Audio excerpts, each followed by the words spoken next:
Hi, everybody. Welcome to Queers and Soaps. I'm Tommy, and today I'm joined by Angel. Hello, good morning. We're back for another week's worth of Port Charles Tempted. Today we're discussing what happened during week 7, so I'll roll the credits and we'll get right into it.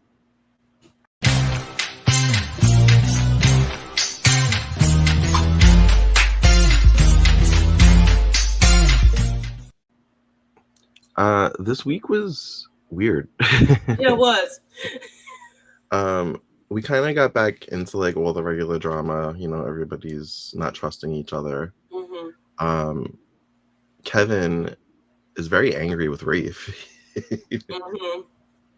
And then I thought I missed an episode or I skipped or something because everybody was like making up and everything was nice. Oh, you missed it. You missed when Rafe was like attempting overnight to put all the couples back together.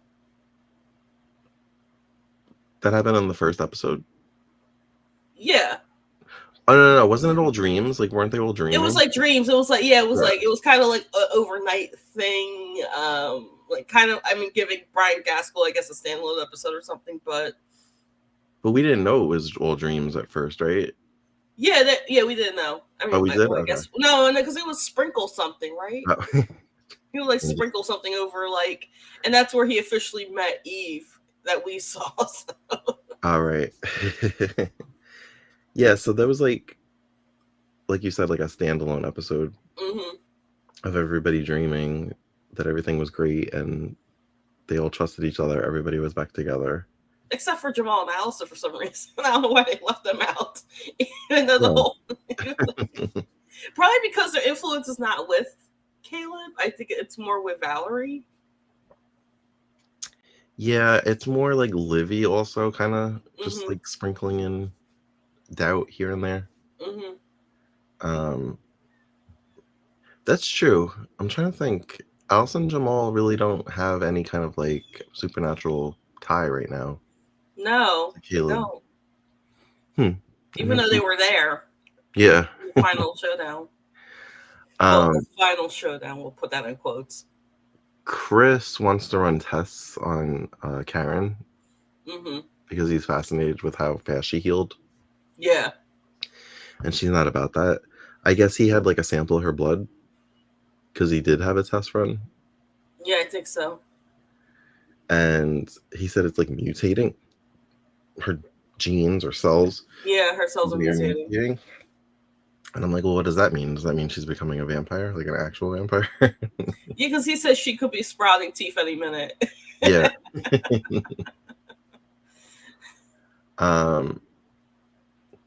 So we start off the week where Lucy, or where we left off, Lucy thought she saw Christina in the hall at the hotel. So she was chasing after her. Kevin thinks that she's hallucinating, which she is.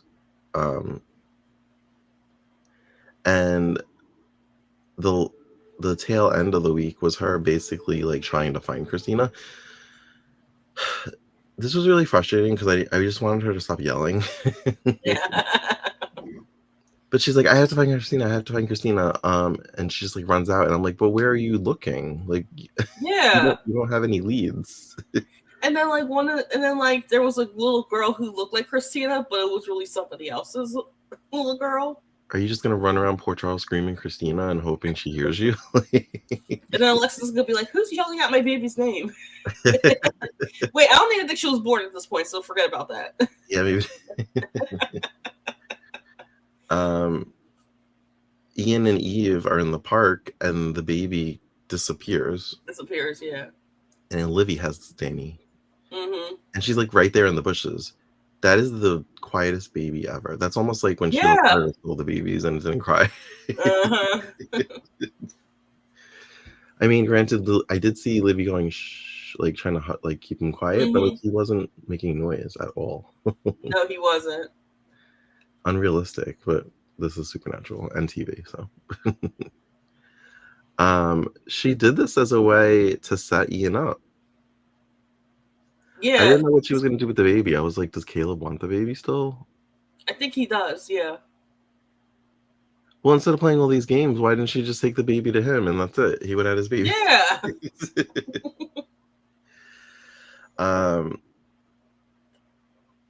Ian and Eve, I guess, get a phone call of where the baby is, Mm-hmm. and they go to the hotel, and the baby's just sitting there. Well, Baby's just there. he's in a, what do they call that? Not bassinet. Carrier. Yeah, on the bed. And they're relieved that the baby's there. And then a guy that works at the hotel walks in and hands Ian 2 airline tickets, one for him and one for the baby. And Eve things packed. So now she thinks that he was trying to steal the baby, and that was him this whole time. Mm-hmm. But this is all after they, like, she ripped up the restraining order papers. I think that because she got a restraining order out on him. Right, Monday she had a restraining order. Monday Then she had a they had restraining order, and then they went through all this, and I'm like, there really wasn't. And by Wednesday she ripped up. By Wednesday she ripped up the papers, and then Friday she's back to where they were at on Monday.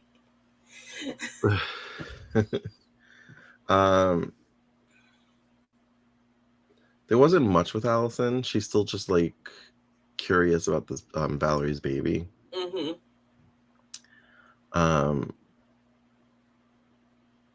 I know Allison and Jack at some point get together, right? I don't think they ever do. No? No, the actors do, but not the characters. Oh, because I'm looking at them and I'm like, I wonder when they fall in love, when their relationship was revealed. Like, because they had scenes where like they were talking about Livy and him breaking up, and I'm like, are they chem testing them, or like are they setting something up for the future with them? I don't know. I'm always suspicious of random conversations. Yeah. But I don't think they ever get together. I don't think Allison and Jack get together. I know like I said, the actors do, and that's that. I forgot when though. I don't know why. I feel like because I was watching the promos for all of the arcs, and one of them it looked like all the couples were like mismatched, and I thought she was with Jack. Maybe she was with somebody else. Was it Torn? I think so. I barely remember Torn. Except for the Natalie and Imbruglia song. There's a little bit more with Lucy and Kevin, where like she has the board, he has another board, like she's in a Tainted Love, and it had the 3 couples that were affected by Caleb. Yeah, it was funny, Kevin, because she was going on about Christina, and he just kept saying, "Look at the board, look at the board." She's like, "I don't have time for the board."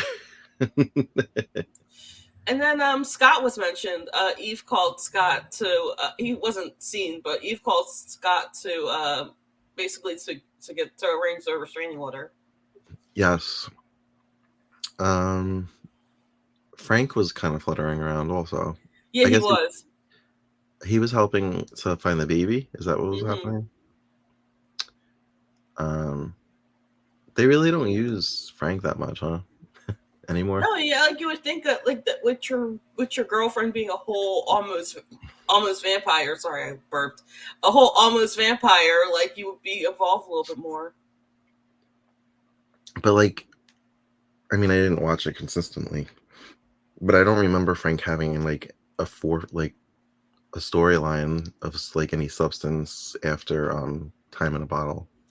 I do. I'm not going to say when.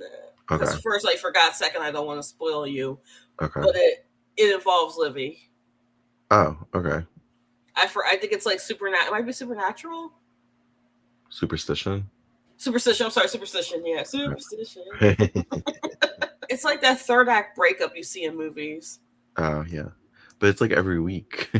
It's like every week. Like, you get the 3rd act breakup every week. I'm like, oh come on, come on. Except for Livy and Jack, they like stayed broken up. Yeah, they stayed broken up. Yeah. I'm like curious to see what it is that ends up breaking up Jamal and Allison. Yeah, because I remember that like Valerie, they meant like Allison's looking for Valerie's baby. Valerie gave it up. Valerie gave the baby up. Yeah. Oh, okay. We didn't see Gabby, right? We didn't see Gabby at all. All right. I guess this was really uneventful then. I know, right? Look, 11 minutes. All right. Well, hopefully week 8 will amp up a little bit more. Yeah. How many weeks we have left? We have like There's 5, 8, 9, 10, 11, 5. Yeah. There's only 12 weeks it's only for this 12 arc. weeks. Yeah. Yeah, because of 9/11. Mm-hmm. So hopefully it'll amp up a little bit more now that we're kind of towards the end. Yeah. I have like kind of a speculation. I wonder if Lucy is seeing Christina because she actually really is back, because she does come back at the end of Miracles Happen. And I wonder if the person that we saw holding Christina, that was actually the woman who, the nanny. I mean, not nanny. The mother of the fake Christina, is actually a nanny of Christina, and that she's back in town. Maybe, or I was gonna say maybe it's a premonition. Yeah, maybe. Yeah. Not sure. But all right. Well, hopefully week 8 will be more exciting. Yes. Thank you for joining us for this mini episode of Poor Charles Tempton. As always, you can find us on all the socials and Patreon at Queers and Soaps. And until next time, have a great day. Bye.